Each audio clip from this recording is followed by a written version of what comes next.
தெய்வத்தின் குரல் 3ஆம் பாகம். தன் கையே தனக்குதவி, கண்டனமே பாராட்டு. பகுதி 2.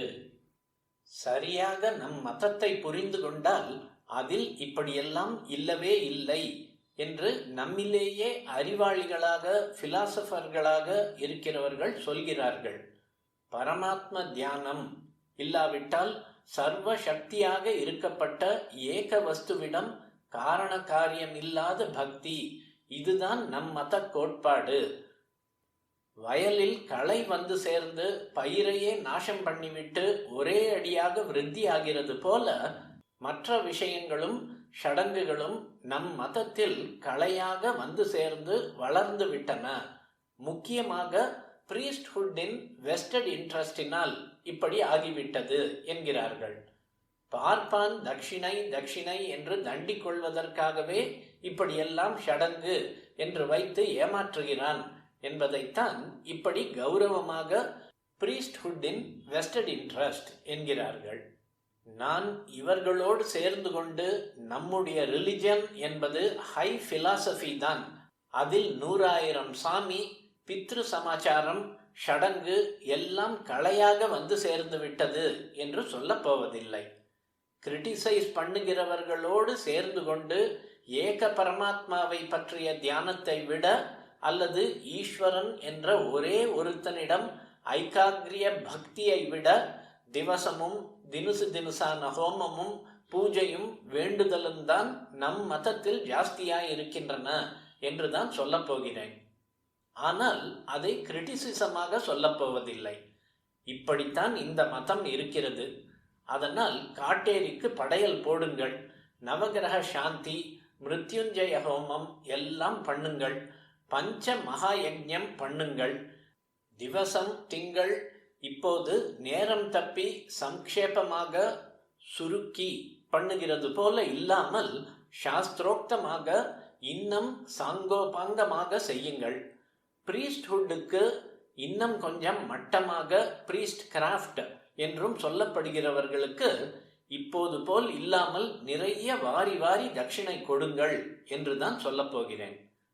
அவர்கள் கண்டனம் என்று நினைத்து என்னவற்றை சொல்கிறார்களோ அவை நம் மதத்தில் இல்லவே இல்லை என்று நான் சொல்லப் போவதில்லை.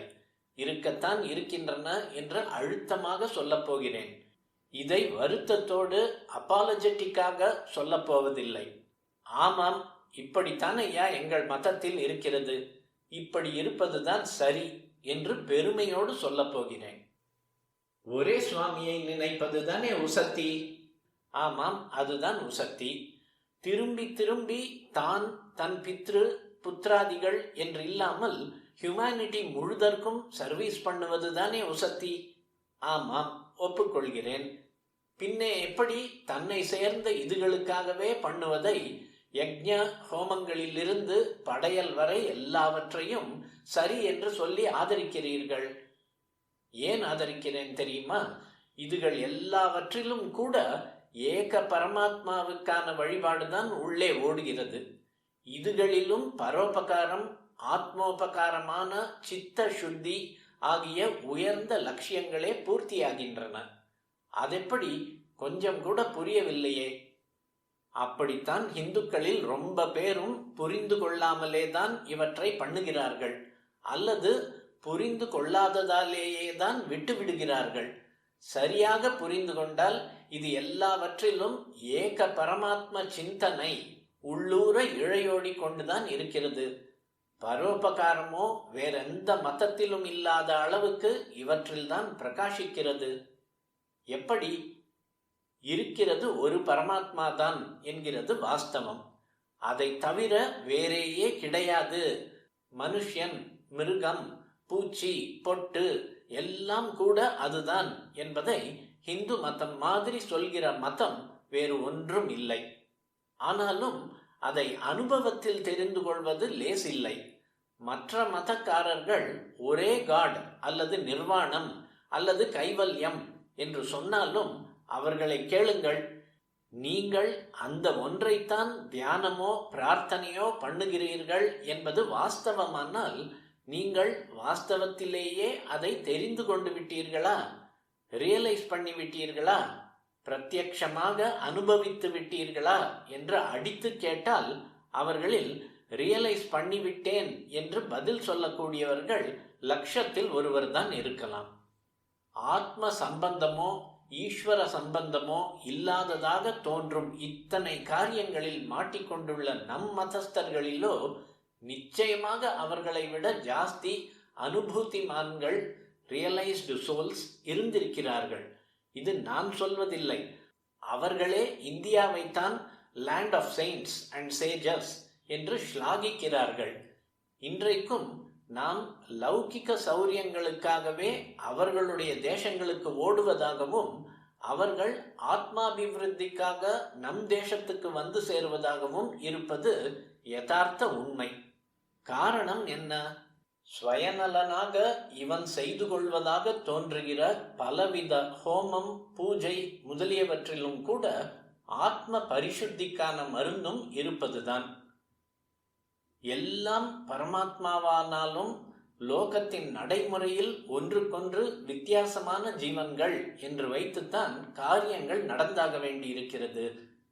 நாம் எல்லோருமே ஸ்வயஞ்சோதியான ஆத்மாதான் என்றாலும் அது நமக்கே தெரியாதபடி கர்மா மேகமாக மறைக்கிறது. கர்மா மூடிய ஜீவனை அதிலிருந்து வெளியிலே கொண்டு வர வேண்டிய பொறுப்பு நமக்கு இருக்கிறது. நம்மை லோகத்தில் வெறுமனே தனியாக விட்டு வைத்திருக்கவில்லை, பெண்டாட்டி பிள்ளை குட்டி என்று சேர்த்து வைத்திருக்கிறது. இதுவும் கர்மாவால் ஏற்பட்டதுதான். கர்ம வாசனை ஒரு பக்கம் நம் மனசுக்குள் அழுக்குகளை ஏற்றி ஆத்மாவை உணர முடியாமல் பண்ணுகிறதென்றால், கர்ம பந்தம் பல கடமைகளை பண்ண வைக்கிறது. உடம்பு என்ற வீட்டுக்குள் இருக்கும் ஜீவன் அப்புறம் அந்த ஜீவனுக்கு பந்துக்கள் என்பவர்களால் ஏற்பட்டிருக்கும் வீடு, இவற்றுக்கு ஒருத்தன் பண்ண வேண்டிய கடமைகளை பண்ணினால் அன்றி கர்மாவை தீர்க்க முடியாது. இத்தனை பழைய கர்ம பாக்கியை வைத்துக்கொண்டு இப்போதே ஆத்மா தெரியணும், ஈஸ்வரன் தெரியணும் என்றால் தெரியாது. சத்கர்மாவால் பாப கர்மாவை போக்கிக் கொண்ட பின் தான் மேகம் விலகி சூரிய பிரகாசம் தெரியும். இந்த சத்கர்மா பலவிதமான கடமைகள் ரூபத்தில் இருக்கிறது. ஆத்ம ஞானம் அல்லது ஈஸ்வர பக்தி என்று ஒரே ஆவேசமாக போகிற அபூர்வமான சில பேர்களுக்குத்தான் ஒரே ஃபிளாஷில் கர்மா அருந்து விழுமே தவிர, மெஜாரிட்டி ஜனங்களுக்கு டியூட்டிகளை சுத்தமாக பண்ணி ரொம்பவும் கிராஜுவலாகத்தான் கர்மாவை போக்கிக் கொள்ள முடியும். இருவினை ஒப்பு என்று சைவ சித்தாந்திகள் சொல்வது போல ஜென்ம ஜன்மாந்தரங்களாக பண்ணிய பாப கர்ம பாரத்தால் ஒரு தராசு தட்டு ரொம்பவும் கீழே போயிருக்கிறதென்றால், அந்த அளவுக்கு சத்கர்மாவை பண்ணியே 2 தட்டுகளையும் சமமாக செய்ய வேண்டும். இந்த டியூட்டிகளில் ஷரீரமாவது வீடாவது என்று ஒரே வைராக்கியத்தில் மனசை கெட்டியாக வைத்துக் கொண்டிருக்கிற யாரோ ஒரு சிலரை தவிர மற்றவர்கள் எல்லாரும் ஷரீரத்திலும் வீட்டிலும் இருக்கிற போதேதான் அவற்றுக்கான கடமைகளை பண்ணி அதனாலேயே கர்மா மூட்டையை குறைத்து கொள்ள வேண்டும். இந்த ஜீவன் இந்த ஷரீரத்தில் இருக்கிற போதேதான் சத்கர்மா பண்ண வேண்டும், டியூட்டிகளை பண்ண வேண்டும் என்பதால் ஓரளவு வரைக்கும் ஷரீர போஷணை, வியாதி வந்தால் அதற்கு சாந்தி, குடும்ப காரியங்களுக்காக சம்பாத்திய அபிவிருத்திக்கு பிரார்த்தனை என்றிப்படி செல்ஃபிஷாக தோன்றுகிறவைகளையும் செய்யத்தான் வேண்டும். அதியாக எதிலுமே போகக்கூடாதுதான். ஆனால் இப்போது செல்ஃபிஷ் என்று தோன்றுகிற பல சாஸ்திரோக்தமான காரியங்கள் ஒரு சாமானிய ஜீவன் தன் கடமையை பண்ணுவதற்கு அங்கமாகவே செய்து கொள்ள வேண்டியவைதான்.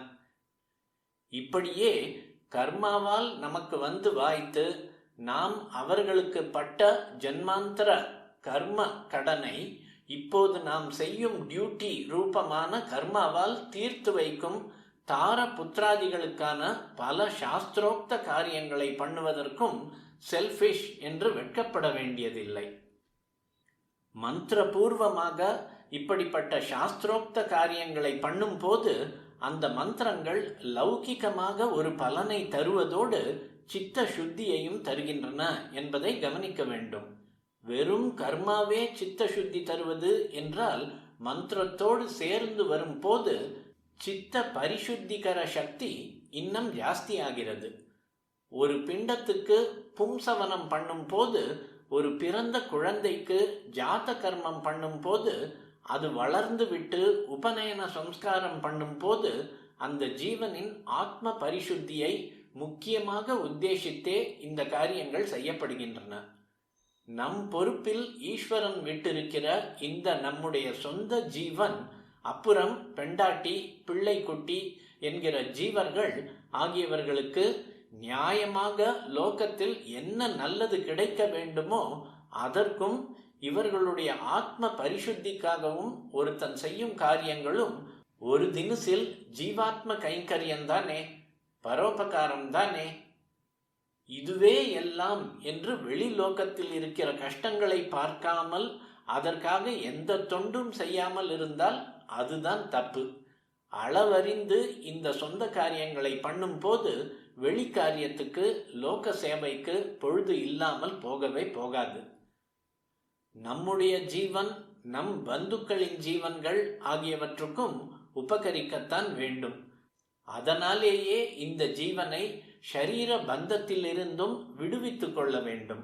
ஆனால் அதே சமயத்தில் ஈஸ்வரன் நம்மை ஒரு உடம்பில், ஒரு வீட்டில் மட்டும் இல்லாமல் ஒரு உலகத்திலும் விட்டு வைத்திருப்பதால் அந்த உலகத்துக்கும் நாம் செய்ய வேண்டிய பரோபகார டியூட்டி உண்டு என்பதை மறந்துவிடக்கூடாது. இந்த லோகத்துக்கு மட்டும் இல்லாமல் கண்ணுக்கு தெரியாத லோகங்களில் இருக்கிறவர்களுக்கும் நம் டியூட்டி இருக்கிறது.